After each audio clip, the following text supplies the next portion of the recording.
মানুষ বানিয়ে দেবে। সুবহানাল্লাহ। আপনি একটু খেয়াল করে দেখুন, কোরআন যখন আসছে সেই সময় এমন কোনো অপরাধ নাই সমাজে প্রচলিত নাই, এমন কোনো জুলুম, অত্যাচার, নিপীড়ন, চিন্তায়, রাহাজানি, হত্যা, ব্যভিচার, অশ্লীলতা, পাপাচার নাই। যে সমাজে সমস্ত পাপাচারে নিমজ্জিত, সেই সমাজে কোরআন আসলো।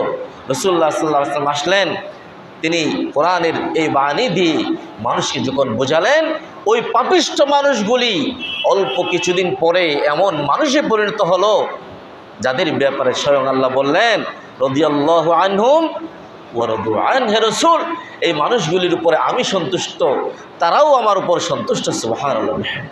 তাহলে কীভাবে পেরেছিল? কোরআনের মাধ্যমে পেরেছিল। আজকে আমাদের শিক্ষা ব্যবস্থা এ কোরআনের শিক্ষা অল্প নাই বললেই চলে। যেই অন্তর্বর্তীকালীন সরকারের সেই সময় থেকে এদেশের মানুষ আবেদন করে আসছিল প্রাইমারি লেভেলে প্রাথমিক শিক্ষায় কোরআন শিক্ষাকে বাধ্যতামূলক করা হোক।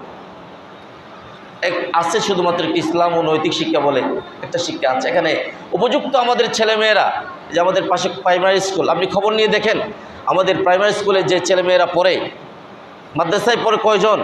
বাংলাদেশের যত শিক্ষার্থী আছে 2% স্টুডেন্ট শুধুমাত্র মাদ্রাসায় পড়ে। যত কমি মাদ্রাসা আছে, যত নুরানি মাদ্রাসা আছে, যত এমপিভুক্ত অন্যান্য মাদ্রাসা, সরকারি, আধা সরকারি, স্বায়ত্তশাসিত প্রতিষ্ঠান আছে, 2% স্টুডেন্ট মাত্র মাদ্রাসায় পড়ে। তাহলে 98% স্টুডেন্ট কোথায় পড়ে? স্কুলে পড়ে, প্রাইমারি স্কুলে পড়ে। প্রাইমারি স্কুলের সরকারের বরাদ্দ, প্রাইমারি স্কুলের ফ্যাসিলিটিস, প্রাইমারি স্কুলের শিক্ষকদের জন্য সুযোগ সুবিধা, বিল্ডিং, সমস্ত কিছু সরকার দিয়ে রেখেছে, সমস্ত কিছু দিয়ে রেখেছে। কিন্তু 95 ভাগ কিংবা এত বেশি মুসলমানের রাষ্ট্রে প্রাইমারি স্কুলে একজন কোরআনের শিক্ষক নাই, কোরআনের শিক্ষক নাই।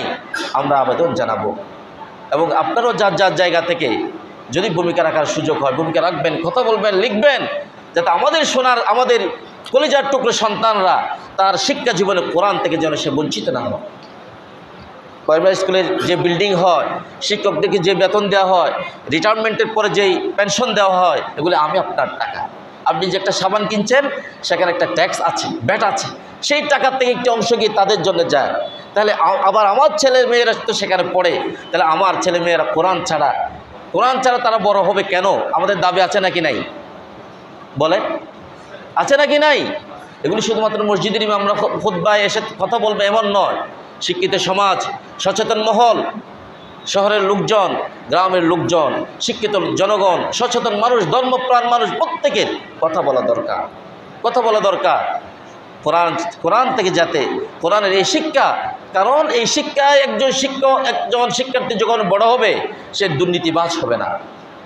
সে এক টাকার জিনিসকে কিনতে গিয়ে 10 টাকা দিয়ে সে এই ধরনের অবৈধ কাজ করবে না।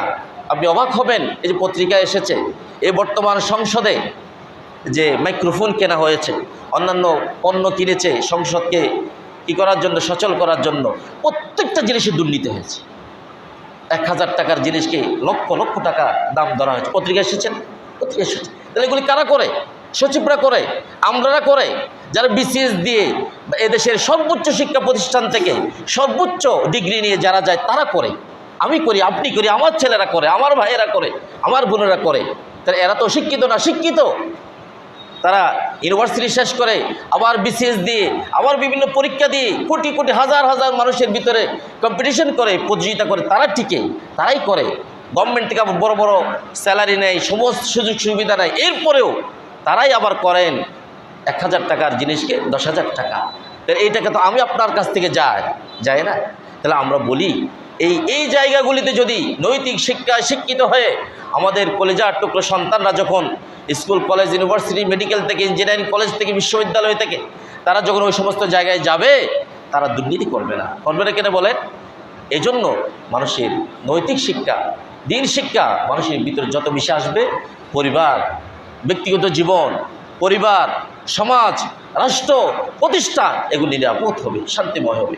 আল্লাহ তাআলা আমাদের বোঝার তৌফিক দান করে। সকলে বলি আল্লাহুম্মা আমিন। প্রিয় হাজিরিন, আমরা আয়াতুল